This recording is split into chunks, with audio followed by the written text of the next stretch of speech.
Hi, and welcome to the channel with a brand new video. क्या आपने एक चीज नोटिस किया कि हाल फिलहाल जितने भी नए नए स्मार्टफोन आ रहे हैं, सारे स्मार्टफोन में आपको ज्यादा बड़ी बैटरीज देखने को मिल रही है और देखकर ऐसा लगता है कि 6000 mAh की battery is going to be the new normal. क्योंकि अगर बात करें हाल फिलहाल लॉन्च हुए Xiaomi 15 Pro की, which comes with 6100 mAh battery, which is a huge upgrade from its previous generation Xiaomi 14 Pro, जो कि 4500 mAh की बैटरी के साथ आता था। और सिर्फ इतना ही नहीं, OnePlus 13, Vivo X200 both comes with 6000 mAh battery, जिसमें कि इसके प्रीवियस जनरेशन स्मार्टफोन के मुकाबले 600 mAh बैटरी ज्यादा है। Oppo Find X8 comes with 5910 mAh battery, almost 600, और इस लिस्ट में सबसे ऊपर है Realme GT7 Pro. It comes with massive 6500 mAh battery. This is really huge. But अब आपके मन में एक कंफ्यूजन होगा कि जब बैटरी इतना ज्यादा इंक्रीज कर दिया गया है, तो बैटरी इंक्रीज होने की वजह से स्मार्टफोन का थिकनेस भी इंक्रीज होना चाहिए। Well, that's not true. हुआ बल्कि अपोजिट है। स्मार्टफोन का थिकनेस और भी बहुत ज्यादा कम हो चुका है इसके प्रीवियस जनरेशन स्मार्टफोन के मुकाबले, और ये सारा चीज पॉसिबल हो पाया है एक गेम चेंजिंग इनोवेशन के बदौलत। Yes, we are talking about carbon silicon battery. Carbon silicon battery बहुत ही कम स्पेस में बहुत ज्यादा एनर्जी को स्टोर कर सकता है, और इसी वजह से स्मार्टफोन का थिकनेस जो है कम किया जा सका है। बट फिलहाल इस टेक्नोलॉजी से बैटरी बनाना थोड़ा महंगा है, बट फिर भी बहुत सारे फ्लैगशिप स्मार्टफोन के साथ साथ मिड रेंज और लोअर मिड रेंज के स्मार्टफोन में भी ये बैटरीज देखने को मिल रही है, और आने वाले समय में मुझे लगता है कि ये 5 से 10 हजार वाले स्मार्टफोन में भी देखने को मिलेगी। बट वेट, अभी जो सैमसंग का गैलेक्सी S25 सीरीज लॉन्च हुआ है, उसमें आपको सिलिकॉन कार्बन बैटरी देखने को नहीं मिलता है। या फिर और भी जो बड़े बड़े प्लेयर्स हैं जैसे कि एप्पल, जो कि हाल फिलहाल में iPhone 16 सीरीज लॉन्च किया है, उसमें भी आपको सिलिकॉन कार्बाइड बैटरी देखने को नहीं मिलती है। गूगल के Pixel 9 सीरीज के स्मार्टफोन में भी आपको कार्बन सिलिकॉन बैटरी देखने को नहीं मिलती है। But why? Why these big players are not adopting this new revolutionary technology which can change the smartphone world? Well, इस वीडियो में मैं आपको डिटेल्स में बताने वाला हूँ what is carbon silicon battery, its advantage and disadvantage, and the impact of carbon silicon battery in the smartphone industry. Let's get started. तो अभी तक जो भी स्मार्टफोन आप यूज करते थे उसमें लिथियम आयन बैटरी यूज किया जाता था, और सिर्फ स्मार्टफोन में नहीं, जितने भी टेक गैजेट्स हैं जो कि बैटरी की मदद से चलते हैं, चाहे वो ड्रोन हो, इलेक्ट्रिक कार्स हो, बाइक हो, या फिर हो पावर बैंक, सारे में आपको लिथियम आयन बैटरीज देखने को मिलती थी। तो सबसे पहले समझते हैं कि लिथियम आयन बैटरीज क्या है, ताकि आपको कार्बन सिलिकॉन बैटरी समझने में आसानी हो। बी पेशेंस, बहुत ज्यादा मैं समय नहीं लूंगा। तो लिथियम आयन बैटरी में दो कंपोनेंट होते हैं। First one is cathode and the second one is anode. Cathode जो होता है वो लिथियम मेटल से बना हुआ रहता है, जनरली लिथियम कोबाल्ट ऑक्साइड या फिर लिथियम आयरन फॉस्फेट यूज किया जाता है। बट जो एनोड होता है, जिसमें लिथियम आयन स्टोर होता है, वो बना हुआ रहता है ग्रेफाइट से। और इन दोनों कैथोड और एनोड के बीच जो है ना, आयन मूव करता है ताकि चार्ज और डिस्चार्ज कर सके बैटरी को। बट सिलिकॉन कार्बन बैटरी में ग्रेफाइट के बजाय सिलिकॉन यूज किया जाता है, because silicon is more denser than graphite, so that it could store more charge than graphite. Now denser होने की वजह से ये बहुत ज्यादा चार्ज को कैसे स्टोर कर सकता है, तो मैं आपको बता देता हूं कि लिथियम आयन बैटरीज कैसे काम करती है।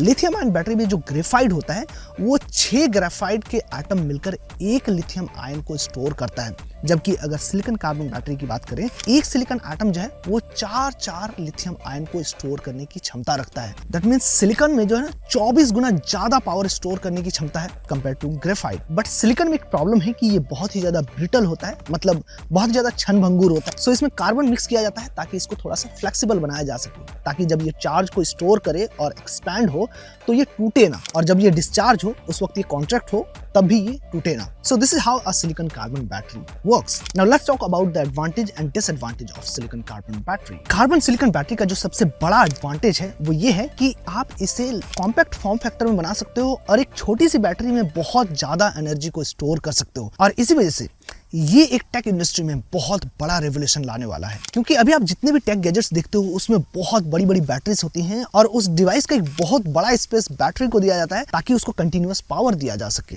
बट पावर बहुत ज्यादा स्टोर ना कर पाने की क्षमता की वजह से लिथियम आयन बैटरीज का एक डिसएडवांटेज है कि आप इलेक्ट्रॉनिक गैजेट्स में बहुत देर तक पावर सप्लाई नहीं कर सकते हो, और इसी वजह से आपको अपना स्मार्टफोन हर एक दिन के बाद चार्ज करना पड़ता है। जो ड्रोन आप देखते हो ना, उसे करीब करीब 25 से 30 मिनट तक लगातार उड़ाया जा सकता है एक बैटरी के बदौलत, क्योंकि लिथियम आयन बैटरीज में उतना चार्ज को होल्ड करने की कैपेसिटी नहीं होती है। बट इन्हीं ड्रोन्स में अगर उतनी ही बड़ी कार्बन सिलिकॉन की बैटरी को ऐड कर दिया जाए फुल कैपेसिटी के साथ, तो ये करीब करीब एक ड्रोन को 1 घंटे तक लगातार उड़ा सकता है। लेकिन सिलिकॉन कार्बन बैटरी जो है अभी उतना ज्यादा इफिशिएंट नहीं है या फिर उतने अच्छी तरीके से उसको नहीं बनाया जा सका है कि बहुत ज्यादा पावर को ये स्टोर कर सके। अभी भी इस पर काम चल रहा है और अभी जो भी आप बैटरी देख रहे हैं सिलिकॉन बैटरी, इसका ये 4th जनरेशन है। 2023 में फर्स्ट टाइम ऑनर ने यूज किया था अपने स्मार्टफोन में सिलिकॉन कार्बन बैटरी को, और ये नॉर्मल बैटरी के मुकाबले 13% ज्यादा पावर को स्टोर करने की क्षमता रखता था। अभी थोड़ा सा और बढ़ चुका है, बट उतना भी नहीं बढ़ा है कि इसको डबल किया जा सके। बट जिस दिन इस पर अच्छे से काम किया जाएगा, इस पर अच्छे से रिसर्च किया जाएगा और इसके पावर को अच्छी तरीके से यूटिलाइज किया जाएगा, उस वक्त इन बैटरीज को फास्ट ड्रोन में यूज किया जाएगा, बड़ी बड़ी लॉरीज में यूज किया जाएगा, कमर्शियल फ्लाइट्स में यूज किया जाएगा, और भी बहुत बड़ी बड़ी चीजें जिसमें बहुत ज्यादा एनर्जी की जरूरत पड़ती है, इन सारी चीजों में सिलिकॉन बैटरी का यूज किया जाएगा। और ये इसलिए पॉसिबल होता हुआ नजर आ रहा है क्योंकि सिलिकॉन कार्बन बैटरी का जो सी रेटिंग है ना, वो बहुत ज्यादा हाई है compare to the normal batteries. अब आप पूछो कि सी रेटिंग क्या होता है, तो देखो कोई भी बैटरी कितना फास्ट और सेफली चार्ज और डिस्चार्ज हो सकता है, उसी को उसका सी रेटिंग कहते हैं। देखो इसको अच्छे से एग्जांपल से समझाना चाहता हूँ। अभी जो टॉर्च की जो बैटरीज होती है ना, जो AA या AAA सेल्स जो होती हैं, उनका सी रेटिंग बहुत कम होता है और इसी वजह से उसको चार्ज करने में और डिस्चार्ज करने में बहुत ज़्यादा टाइम लगता है। और कार्बन सिलिकॉन बैटरी जो है ना, फास्ट चार्ज भी होती है और फास्ट डिस्चार्ज भी होती है। फास्ट डिस्चार्ज से कंफ्यूज नहीं होना है, ऐसा नहीं कि जितना जल्दी चार्ज होगा उतना जल्दी ही ये डिस्चार्ज भी हो जाएगा। फास्ट डिस्चार्ज का मतलब है कि इसका जो रेट ऑफ डिस्चार्ज है ना, वो ज़्यादा होगा। दैट मीन्स इससे बहुत ही ज़्यादा पावरफुल चीज़ों को भी ऑपरेट किया जा सकता है, जैसे कि रेसिंग कार्स हो गई, उसमें बहुत जल्दी बहुत ज़्यादा अमाउंट में एनर्जी की ज़रूरत होती है। तो वैसे कार्स को भी पावर देने के लिए कार्बन सिलिकॉन बैटरी का यूज़ किया जा सकता है। इसके अलावा कमर्शियल फ्लाइट्स हो गए जो कि 1000-1500 किलोमीटर पर आवर की स्पीड से उड़ते हैं, उसमें बहुत ज़्यादा पावर और बहुत ज़्यादा अमाउंट में एनर्जी की ज़रूरत होती है। तो ऐसे कंडीशन में इन चीज़ों को यूज़ किया जा सकता है। एक और जो सबसे बड़ा एडवांटेज है कार्बन सिलिकॉन बैटरी की, या फिर डिसएडवांटेज कहें लिथियम आयन बैटरी की, कि लिथियम आयन बैटरीज में यूज होने वाला जो ग्रेफाइट है, उसका 90% हिस्सा जो है ना, चाइना के एक रीजन से प्रोड्यूस होता है। And China has a kind of monopoly on this market, और इसी वजह से चाइना जो है ना, बैटरी के प्राइस को मैनिपुलेट कर पाता है, उसके प्राइस को कंट्रोल कर पाता है, क्योंकि इन्हीं के पास सबसे ज्यादा ग्रेफाइट मौजूद है। But if you talk about the silicon, it is the second most common element in the earth, और हर जगह आपको सिलिकॉन देखने को मिल जाएगा। इसके अलावा जब ग्रेफाइट को इसके ओर से एक्सट्रैक्ट किया जाता है ना, तो बहुत हाई अमाउंट में कन्वेंशनल एनर्जी की जरूरत पड़ती है, and that's why it has the serious environmental impact as well. Often they used to burn the fossil fuels to create an environmental friendly batteries that ironically harm the environment in this process. But ये चीज silicon के साथ नहीं होता है। जब silicon को silicon carbon battery के लिए तैयार करते हैं, तो उतना ज्यादा अमाउंट में एनर्जी की जरूरत नहीं पड़ती है और एनवायरनमेंट में बहुत ज्यादा हार्मफुल इम्पैक्ट नहीं पड़ता है। अब बात करते हैं इसके डिसएडवांटेज की। तो जैसा कि मैंने आपको बताया कि सिलिकॉन जो होता है वो बहुत ज्यादा डेंसर होता है, और डेंसर होने की वजह से ये बहुत ज्यादा हीट प्रोड्यूस करता है, क्योंकि बैटरी जब चार्ज होती है ना, तो वो लिथियम आयन को स्टोर करती है, और स्टोर करने के क्रम में ये थोड़ा एक्सपैंड करता है। और जब मटेरियल बहुत ज्यादा डेंस रहेगा, बहुत ज्यादा गाढ़ा रहेगा, तो वो एक्सपैंड करने में उसमें बहुत ज्यादा एनर्जी भी लगेगा और बहुत ज्यादा हीट भी प्रोड्यूस होगा। आप 2 रॉड ले लेना, एक एल्यूमिनियम का रॉड और एक आयरन रॉड ले लेना। तो आप देखना कि एल्यूमिनियम का जो रॉड है ना, वो जल्दी बैंड हो जाएगा आपके हाथ से, और आयरन रॉड को बैंड करने में आपको थोड़ा ज़्यादा मुशक्कत करना पड़ेगा। और अगर आप 2-3 बार ऐसे ट्विस्ट करेंगे ना, तो एल्यूमिनियम रॉड 3-4 बार में वो टूट जाएगा, जबकि आयरन रॉड को तोड़ने के लिए करीब 40-50 बार आपको ट्विस्ट एंड टर्न करना पड़ेगा, तो वो टूटेगा। और जब आप ये ट्विस्ट करते हैं ना, तो उसका बीच वाला जो हिस्सा है ना, वो बहुत ज़्यादा गर्म हो जाता है, जहाँ से ये टूटता है। तो आप देखना कि एल्यूमिनियम जो है ना, वो कम गर्म होगा और आयरन कंपैरेटिवली ज़्यादा गर्म होगा। तो सिंपल सी बात है, जो मटेरियल ज़्यादा डेंस होगा, उसको एक्सपैंड करने में या कॉन्ट्रैक्ट करने में उतना ज़्यादा ही हीट प्रोड्यूस करना पड़ेगा। और यही एक डिसएडवांटेज है सिलिकॉन कार्बन बैटरी के साथ, कि ये बहुत ज़्यादा हीट प्रोड्यूस करता है। इसके अलावा एक और डिसएडवांटेज है कि इसका जो लाइफ साइकिल है वो बहुत ज़्यादा नहीं है compare to lithium ion battery. तो अब बात करते हैं एप्पल, सैमसंग या गूगल पिक्सल जैसे बड़ी बड़ी कंपनियों ने अभी तक इन बैटरीज को अडॉप्ट क्यों नहीं किया। तो इसके पीछे एक साफ रीज़न मेरे को नजर आता है, वो है कि ये लोग रिस्क नहीं लेना चाहते हैं। अभी भी सिलिकॉन कार्बन बैटरीज जो है ना, बहुत नई है और रिस्क अभी भी इन्वॉल्व है। आपको याद है सैमसंग का नोट 7, जिसके बैटरी में आग लगता था, कभी कभी फट जाता था, ब्लास्ट करता था, और इसी वजह से सैमसंग के नोट 7 को फ्लाइट से बैन कर दिया गया था। अगर आपके पास सैमसंग का नोट 7 होता ना, तो उसको लेकर आप किसी भी फ्लाइट में नहीं चढ़ सकते थे, क्योंकि ये कब ब्लास्ट हो जाता इसका कोई गारंटी नहीं था।